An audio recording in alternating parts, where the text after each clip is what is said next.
Si vous pensiez rouler sur le nouveau pont de l'île d'Orléans en août 2028, bien, vous devez savoir que ça ne se passera pas parce que l'échéancier doit être revu et l'ouverture du pont retardée. C'est parce qu'il y a des retards sur le chantier, entre autres la mise en place des pieux de fondation et le réaménagement de l'échangeur à l'intersection de la route 138 et de l'autoroute 40.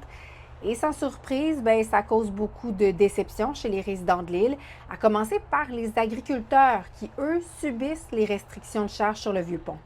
Très, très, très déçu. Ça fait des années que le transport routier sur le pont de l'île est en charge minime. Fait que les producteurs, ça leur coûte encore plus cher. En ce moment, le ministère analyse tout ça, puis il va présenter une mise à jour de l'échéancier et du même coup, bien, nous donner une nouvelle date de mise en service parce qu'on n'en a pas pour le moment. Là, vous vous en doutez sûrement, ça veut dire qu'il va falloir passer sur le vieux pont en attendant. Pont qui est arrivé à la fin de sa vie utile, bien, le ministre des Transports assure qu'il est encore sécuritaire. Il n'y a pas d'enjeu de sécurité, là.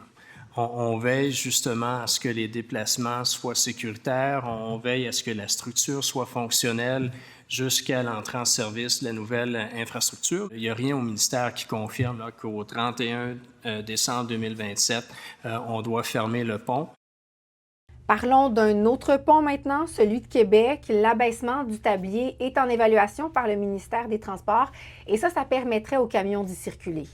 On ne sait pas si c'est un projet qui serait priorisé par le gouvernement de la CAQ, mais c'était un engagement de la première ministre. En fait, ça faisait partie de son plan pour la mobilité à Québec et pour elle, bien, permettre le passage des poids lourds sur le pont, bien, c'était une manière de régler les questions de sécurité économique qui ont été évoquées à plusieurs reprises par la CAQ. OK, si vous passez dans Saint-Roch dans votre quotidien, vous avez peut-être remarqué que dans les dernières semaines, on voit de plus en plus de personnes en situation d'itinérance.